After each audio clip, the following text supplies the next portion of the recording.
Bonjour à toutes et à tous et bienvenue pour cette nouvelle interview Un Expresso avec un dirigeant de la tech en France. Et aujourd'hui, j'ai le plaisir d'être avec Eric Ruti, directeur général de Kelio. Bonjour Caroline. Bonjour Eric, alors merci de m'accueillir dans vos magnifiques bureaux parisiens. Kelio, est-ce que tu peux nous en dire un petit peu plus sur quelques chiffres Bien peut-être? sûr, Kelio, c'est un éditeur de logiciels principalement dans le domaine de la gestion des ressources humaines. Nous sommes une entreprise à taille humaine, 650 collaborateurs, 84 millions d'euros de chiffre d'affaires en 2024. Et nous sommes une société familiale, à capitaux familiaux. C'est Donc, rare. c'est plutôt rare dans le domaine de la tech, tout à fait. Ce qui fait que on est très orienté sur la pérennité de l'entreprise et on a une autonomie, une certaine indépendance qui nous permet d'être original dans ce domaine. D'accord, et qui vous permet, j'imagine aussi, d'avoir une stratégie qui est vraiment entre vos mains, c'est ça? Absolument, absolument. On a notre destin entièrement entre nos mains. On ne dépend pas d'organismes financiers ou de fonds de pension, donc ce qui est une certaine, nous donne une certaine liberté d'action. Et Kelio, vous êtes sur la RH. Est-ce que tu peux nous donner un peu Oui, votre... Kelio, c'est un SIRH global, donc très connu sur la partie GTA, parce que GTA, c'est la gestion des temps d'activité, parce que c'est le domaine par lequel nous avons démarré, mais qui aujourd'hui est un SIRH global, qui fait la gestion administrative, qui fait la gestion des talents, jusqu'à la gestion de la paye, qu'on a fait via un rachat il y a quelques années. D'accord. Avec, je crois, pas mal d'évolutions sur la partie recrutement, sur la partie gestion de la frais, c'est ça? Oui, Donc, bien sûr, c'était... dans les derniers modules qui ont évolué récemment, il y a eu la gestion du recrutement, donc un ATS, qui est venu compléter la gamme. Et puis cette année, nous amenons sur le marché un nouveau module qui est la gestion des notes de frais, dont on va pouvoir proposer à nos clients. C'était une demande que beaucoup de clients nous avaient fait de renouveler. On avait déjà une offre, mais qui était vieillissante et qui a entièrement été rebâtie, donc beaucoup plus moderne, et qui permet de gérer les notes de frais d'une façon beaucoup plus simple, à travers la prise de photos des tickets, par exemple, et le pré-remplissage automatique de tous les éléments pour créer sa note de frais. Donc ça facilite notre travail, c'est souvent ça, hein, c'est de faciliter le travail des services RH, mais également de faciliter la vie des collaborateurs dans l'entreprise. Effectivement, une sacrée galère en moins pour faire ces notes de frais. Voilà, c'est vrai que ça peut être galère de faire ces notes de frais. Hein.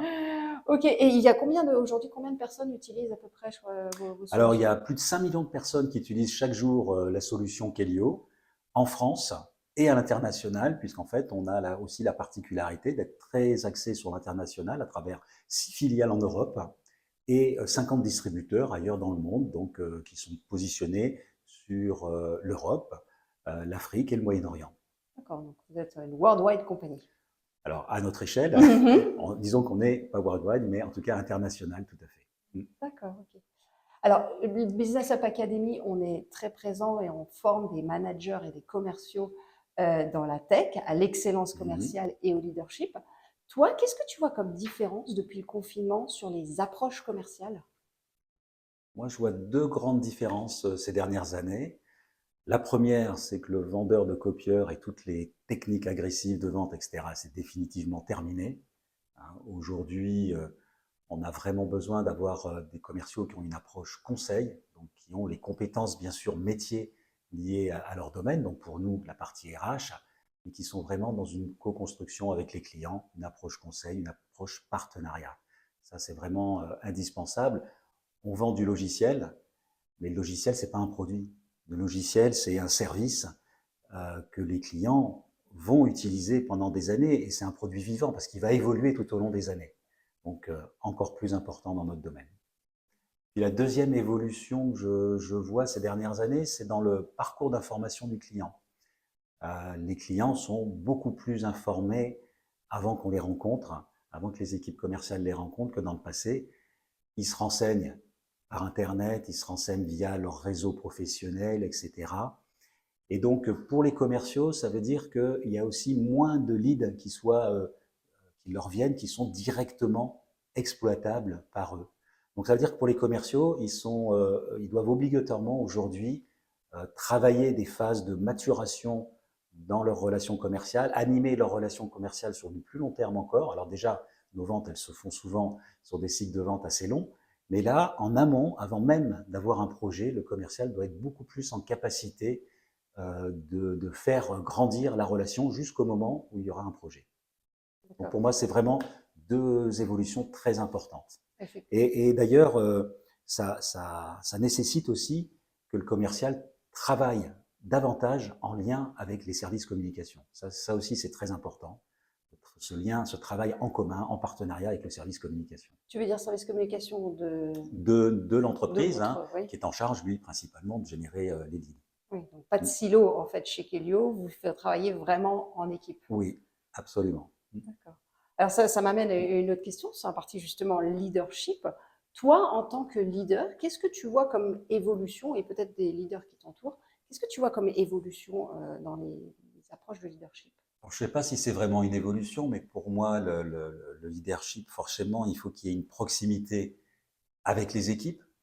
Alors, pour nous qui sommes une société à taille humaine, ça paraît évident, mais je pense qu'il faut obligatoirement cette proximité avec les équipes pour être capable de les écouter déjà, être capable de les comprendre, et puis proximité avec les clients également pour comprendre et répondre à leurs attentes, puisqu'in fine, on est là pour ça. Même si parfois on anticipe et on est capable d'amener des choses que les clients n'avaient pas forcément exprimées, ça arrive, mais on est quand même très souvent là pour répondre aussi, pour écouter et répondre à leurs attentes. Donc pour moi, ça c'est certainement quelque chose d'indispensable. Et puis peut-être peut-être une autre évolution qui est très importante, c'est la RSE. Les dirigeants d'entreprise, ils ont tous été formatés, formés, et on a tous travaillé très dur sur la performance économique de l'entreprise. Aujourd'hui, c'est plus seulement cet enjeu-là.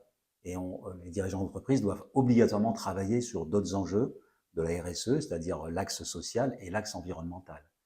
On est dans une situation, voilà, qu'on connaît tous, et sur lequel les dirigeants ont un devoir. La mentalité après moi le déluge, c'est plus possible aujourd'hui. Je pense que plus personne n'a envie d'entendre ça et n'accepterait ça, ni nos collaborateurs, ni nos clients. Et c'est très ancré d'ailleurs dans vos valeurs, ça. C'est très ancré dans nos valeurs, c'est vrai. On est une société, on est issu d'un groupe industriel très ancien, donc on a des valeurs qu'on partage avec les collaborateurs qui sont très présentes dans l'entreprise, des valeurs d'humilité, des valeurs de service client. Et je suis content de savoir, oui, que ça se ressent dans nos équipes et ça se ressent chez nos clients qu'ils apprécient cela. Donc, tu es un leader très engagé côté RSE.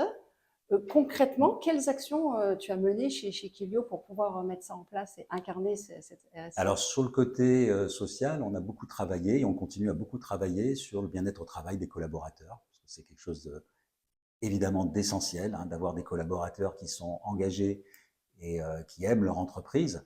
Alors, il ne s'agit pas juste de mettre un baby-foot dans un coin pour les faire rester tard. C'est pas du tout ce qu'on a fait. Au contraire, on a créé un espace qui s'appelle Otium, qui est séparé, un petit peu séparé du lieu de travail et qui permet d'avoir un certain nombre d'activités pendant les pauses. Donc, c'est des activités sportives avec la mise à disposition de différents terrains de sport. C'est des activités culturelles aussi, comme une bibliothèque, comme une salle de musique également. Donc voilà, c'est vraiment des choses très concrètes. Et puis après, ça passe évidemment par le management, sur la façon de travailler dans l'entreprise les uns avec les autres. Donc, une vraie collaboration au sein de l'entreprise, dans la Oui. bienveillance et quand même l'exigence, j'imagine. Ah oui, alors ça n'empêche pas évidemment l'exigence, c'est tout à fait. On peut tout à fait faire des choses qui sont accessibles aux collaborateurs dans le sens du bien-être et pour autant travailler toujours avec l'exigence. Et l'exigence, de toute façon, la plus importante, c'est nos clients qui nous la donnent. Et ça, on sent effectivement que c'est une entreprise très engagée client et donc on peut en fait conjuguer et performance, qui est indispensable pour l'entreprise, et RSE. On peut tout à fait, on peut absolument, et même je dirais qu'on doit. Même chose sur la partie environnementale. Alors, on est dans un secteur, l'IT, qui aujourd'hui n'est pas un gros émetteur de gaz à effet de serre, mais qui progresse beaucoup. Et on sait très bien qu'avec l'arrivée de l'IA, ça risque d'exploser. Donc, je pense qu'il faut qu'on fasse très attention à ça, à travailler sur la sobriété énergétique de nos solutions et les utiliser à bon escient. Donc, toujours une longueur d'avance pour réfléchir au futur. Voilà, on essaye en tout cas de prendre en compte l'ensemble de ces problématiques dans notre démarche, que ce soit dans la conception produit ou que ce soit dans la façon d'apporter le service au client.